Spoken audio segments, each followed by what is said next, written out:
Good morning everyone. आप लोगों के सबसे पहले तो शुक्रिया अदा करना चाहूँगी कि पिछले 4-5 साल से आप लोग मेरे वीडियोस देख रहे हैं और मुझे लगता है कि जैसे मैं कुछ लोगों से इंस्पायर हुई, वैसे ही आप में से शायद चंद लोगों को मैं इंस्पायर कर पाई हूँ जिन्होंने केमिकल को तो छोड़ा ही छोड़ा है, साथ ही साथ प्रकृति के लिए वो सब करना शुरू किया है जो कि बहुत ज़रूरी है। क्योंकि अभी नहीं किया तो फिर कभी नहीं भैया, बहुत देर हो जाएगी। हमारे आने वाली पीढ़ियां हैं सिर्फ हमें गालियां ही देंगी कि हम क्या करके जा रहे हैं। तो अपने अपने लेवल पर सभी लोग बहुत अच्छा कर रहे हैं, जैसे भी जिस भी तरीके से कर रहे हैं, जितनी जगह में कर रहे हैं। तो सबसे पहले तो मैं शुक्रिया अदा करना चाहूँगी आप लोगों का। और ये मैं बार बार क्यों करती हूँ कि देखिए, बहुत ज़रूरी होता है ग्रैटिट्यूड होना अपने आप में।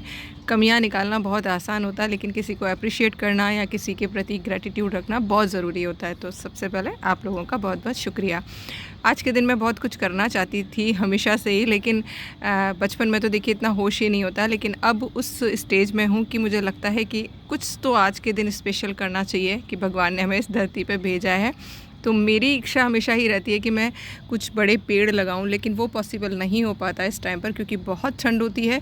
और मुझे पता है इस टाइम पर किसी भी पौधे को नई जगह देना, परमानेंट प्लांट को, थोड़ा सा शॉकिंग हो जाता है पौधे के लिए। तो वो चीज़ तो मैं नहीं कर पाती हूँ, बट हाँ, किसी ना किसी तरीके से कुछ ना कुछ ज़रूर करने की कोशिश करूँगी जिससे प्रकृति या प्रकृति में रहने वाले किसी भी जीव के लिए मैं थोड़ा बहुत भी कर पाऊँ, वो मैं ज़रूर करूँगी।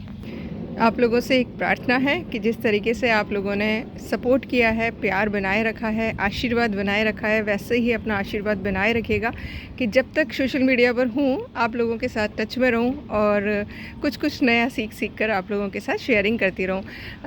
आज एक छोटे से सवाल का आंसर कर रही हूँ जो कि पिछले काफ़ी दिनों से पेंडिंग चल रहा है।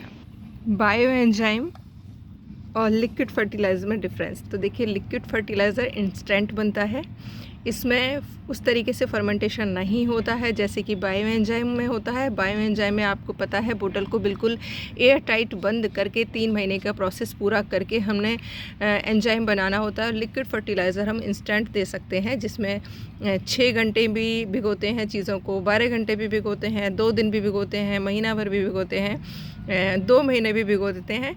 इसमें बस पैक नहीं किया जाता है किसी भी मटेरियल को जिसको हम डाल रहे हैं। तो जो हम इंस्टेंट दे रहे होते हैं 2-2 3-3 दिन में बनाकर, वो सब लिक्विड फर्टिलाइज़र की श्रेणी में आते हैं। और bio enzyme air tight container में बनाया जाता है 3 महीने का, यानी 90 डेज़ के प्रोसेस को पूरा करके। ये बहुत स्ट्रॉन्ग बनता है, मतलब इसका अगर आप ज़्यादा मात्रा डाल देंगे तो पौधे हो सकता है ख़राब भी हो जाएं, जल भी जाएं, मर भी जाएं। लेकिन लिक्विड फर्टिलाइज़र का अगर थोड़ा बहुत 19-20 फ़र्क हो जाता है तो इतना फ़र्क नहीं पड़ता है, क्योंकि इंस्टेंट बनता है। इतनी पावर नहीं होती है कि ये पौधे को जला दे या मार दे। फिर भी आपको डालते टाइम पौधों में ध्यान रखना होता है, थोड़ी सी सावधानियां बरतनी होती हैं, जो कि मैं रेगुलर आप लोगों के साथ शेयर करती रहती हूँ।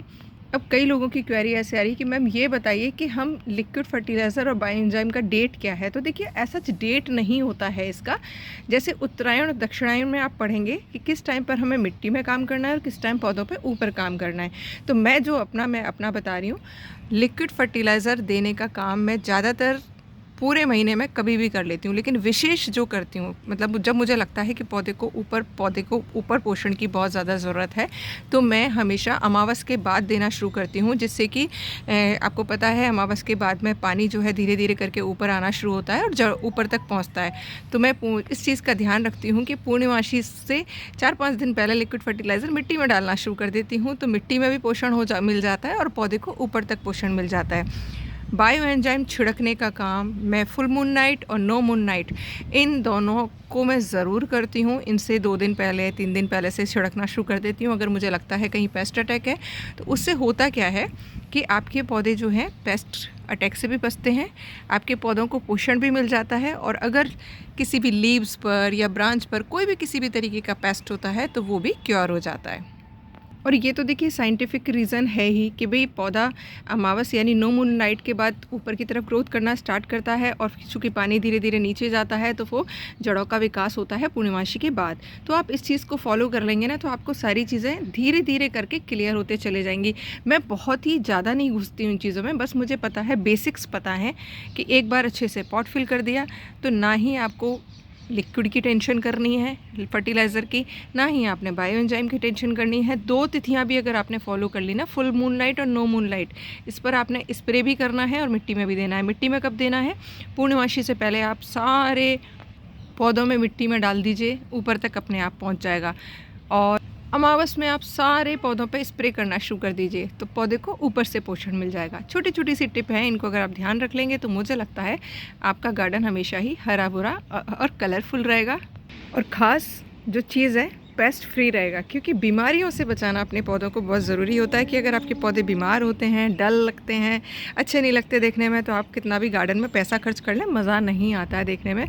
और मेरी तो भाई कोशिश यही है कि लो बजट में बहुत ही आसानी से आप अपने गार्डन को मेंटेन कर सकते हैं, बहुत ही लो बजट में। सिर्फ आपको, अगर आपको बहुत ही ज़्यादा हाई फाई बनाना है तो पॉट्स तो ख़रीदने पड़ेंगे। प्लांट्स आप इजीली डेवलप कर सकते हैं सीड से, कटिंग से, और बहुत ज़्यादा पैसा है तो ख़रीद के लिए आइए, नर्सरी वालों का भी भला कर लीजिए।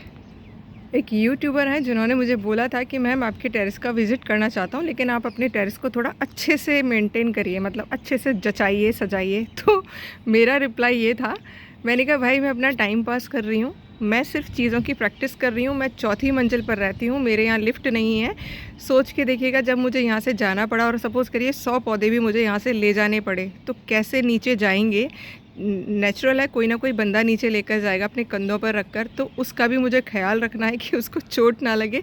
इसी वजह से मैं कबाड़ से जुगाड़ या हल्के लाइट वेटेड पॉट जो है यूज़ कर रही हूँ, क्योंकि मेरी ये एक सिर्फ प्रैक्टिस जर्नी है।